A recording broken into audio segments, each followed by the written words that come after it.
Yeah! And here we are looking at the Never Summer Swift. It's a really fun board. It's it was kind of the first kind of like of their Shaper series line. See this flex here? We rode this with my Union Atlas and trusty Adidas tactical ADVs on both sides. Can't go wrong. No. Can't go wrong. And to give you a quick summary, it's that not just for powder board. It has just the kind of feel that floats incredibly well. If you want this as a dedicated powder board, fine, great. But if you want to take this out on groomers and really just carve off this back foot and this extra camber on the back foot, you're gonna have a good time. The only thing we found it not to be ideal in is really messed up, chundery, kind of end of the day resort snow. It was a little bouncy around. But maybe you're like me and you go, but good ride. What about that reverse camber in the middle? That can't be great for groomers. That's only good for powder. And what did I say when we were gonna ride it this morning in groomers? I said, you're like, I don't wanna do it. I don't wanna do it. And I said, just do it. Just do it. He said, I pulled it like angry older brother. Yeah, he told me to do it, and let me tell you, I couldn't be happier. I couldn't be happier with the results here. But you know what? It goes both ways sometimes. Sometimes you force me to do something. I'm so happy. I'm forcing him to eat portobello mushroom steaks tonight. I'm truly enjoying this. And he's when enjoying he leaves, this will never be prepared again because I don't know how to do it. I don't have. He does not have the skills. I'm going back to whatever my wife makes me. Yeah, and when I go home, I'm probably gonna never get a ride in Never Summer Swift again because I live in Santa Barbara and there's no snow. And I don't own one. But I love when Peter visits. But both of us have truly enjoyed, and we will continue to enjoy our presents. With the camber profile, I'd say check the On the Table review. You can see really what it's doing, but it's a mellow elliptical camber at the top, kind of going out to flat, and then to a little rocker, even before the nose starts, it looks like, but check the On the Table review. Then you can see this rocker bend in the middle, and then kind of more of a ripsaw, kind of like a fuller camber on the bottom. And it really has a loose feel on hard snow. And then the on snow feel changes as the snow gets softer, and then it starts to feel stable. Really hard to 1 foot and flat base sometimes in hard snow. Not really hard. But it gets spinny. But that's why we call it semi-stable. Yeah. Yeah. A semi-stable genius. as our Let's not get political on this. No. No. It's a semi-stable genius. There's enough anger and politics in this world. Yeah. That we don't need to bring this board's Let's beauty. say swiftly ahead of all that. Yeah. Look, the on snow feel, like we said, it kind of changes with conditions, but the more you ride it, the more you'll get used to it and understand it. Yeah. So it's not really a deal breaker. And I think this 57 felt right for us. Maybe just a touch wide, maybe a touch big, but I wouldn't go down to the 52. No way, not for me. This 57 felt pretty much right. It was really easy in the trees. Yeah. It was just kind of an easy all-around board for our specs, and you can see them below. In powder, it feels so floaty and slashy. And surfy. And surfy and fun. Just heaven. It was just heaven in the powder. We had what, about a foot and a half of like blower with soft. It's blower at the top, and then as you get down into it, a little soft, a little thicker, but still soft. You know, no bottoming out, none of that crap. Nope. Just kind of like really good Pacific Northwest snow at Mount Bachelor. Yeah. You know? You hit a track, no problem. Mm-hmm. Yeah. Light, cold, dry snow. Mm-hmm. Now, edge hold. Let's talk about the edge hold. Pretty good. I'd say nothing great, nothing bad. I'd say pretty good. It's comfortable and competent. in hard, you know, that snow vent. Yeah. But I really wouldn't go to those, like if you ride the East Coast or icy situations a lot. It's not the first board I'd choose. No, but it could. It wouldn't be the last board out. No, definitely up there. And turn initiation, I found this, despite its like somewhat wider width, you know, maybe compared to the average 157 we'd ride. Yeah. I found the turning pretty quick, pretty fun. And the turning experience when we got off the powder, so we had a powder day, then we had kind of a groomer day. Yep. And we kind of had in the a middle. messy powder, just nasty. We pretty much horrible. took it out and everything. Yeah. The only thing we didn't get is a really hard. We didn't take it out nice. No. We just didn't have get. that. But I'm we sorry. had some hard patches here and there. But today, this morning, we took this down. Pretty good groomers, as you'll see from the footage before. Already edited in. Not going to re-edit here. But but the turning experience and carving on the good groomers, you have to lean a little bit on your back foot, but you don't feel like those super tapered surfy boards. Yeah. It has some power off the back foot, some drive. But still, you feel it in the center. Yeah.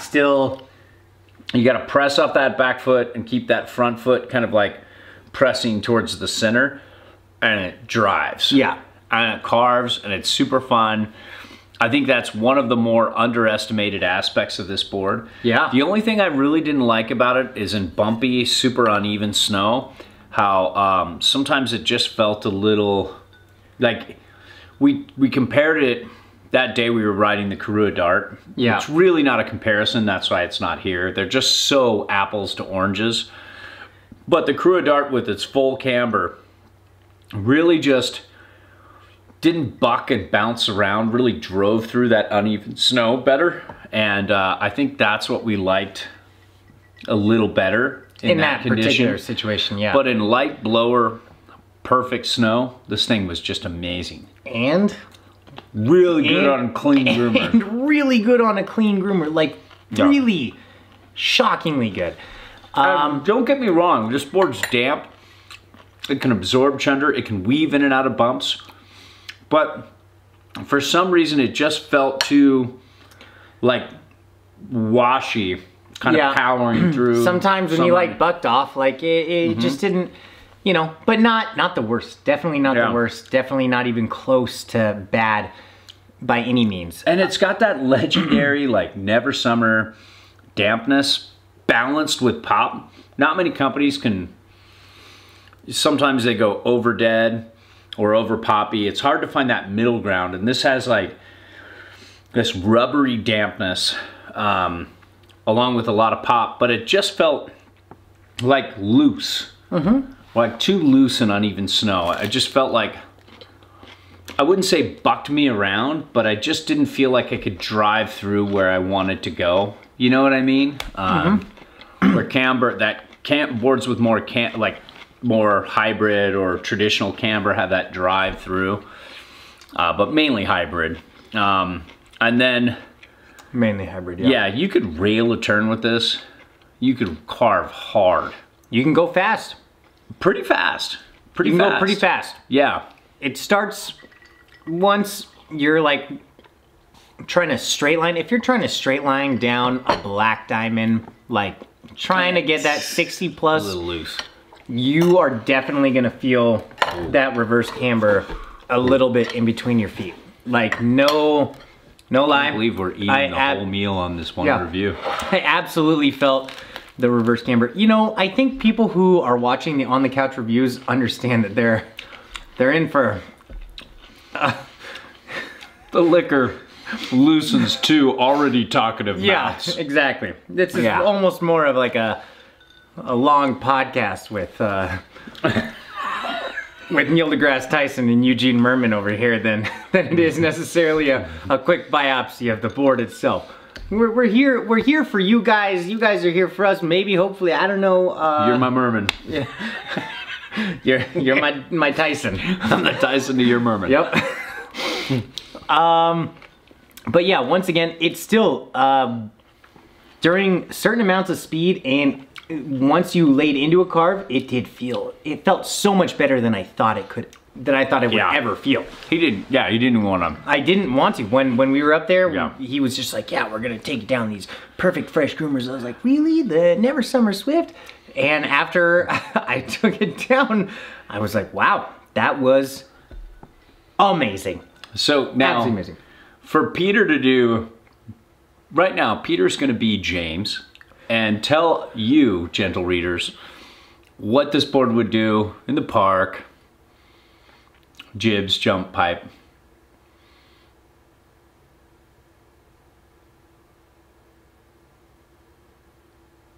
That was very good. Detailed is what I like to say. Details Magazine actually just hit me up and asked if they could do a recap of that. But overall, it's a board we really liked. I loved it, to be honest. Yeah, I had a really good time on it, and we had a pretty good day up top with this thing. We had like 2 days, 2 great days with this thing. Yeah. Yeah. And it was fun. And there would be more with afterthoughts from me, but I wanted to capture this moment while we have Peter. Yeah. But anyways, gentle readers, we love you guys. Have a good one. That was an epic track. Woo! Yeah!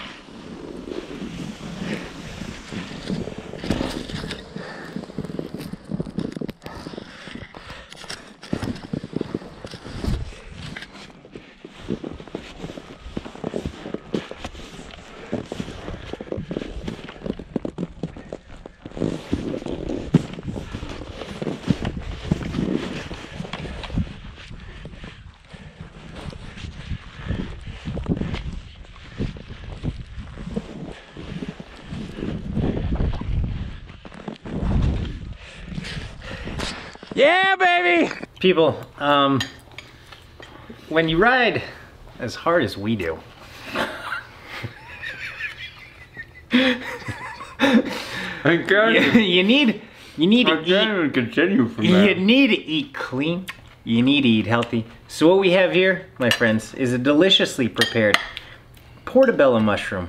What I call this is fuel for the fire that stokes the good ride. Last year we came here with steaks and whiskey. And now, today, we come here with roasted portobello mushroom on a roasted bell pepper, on a bed of romaine lettuce with roasted colorful carrots and a salad.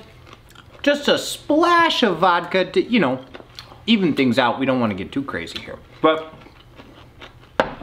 I bet you're thinking right now, this is a food commercial. Right? You're thinking this is a cooking show. This right is now, How to Cook with Peter Shaman. Yeah, right now all of a sudden you've gone to thegoodcook.com. Nope, you've gone to The Good Ride.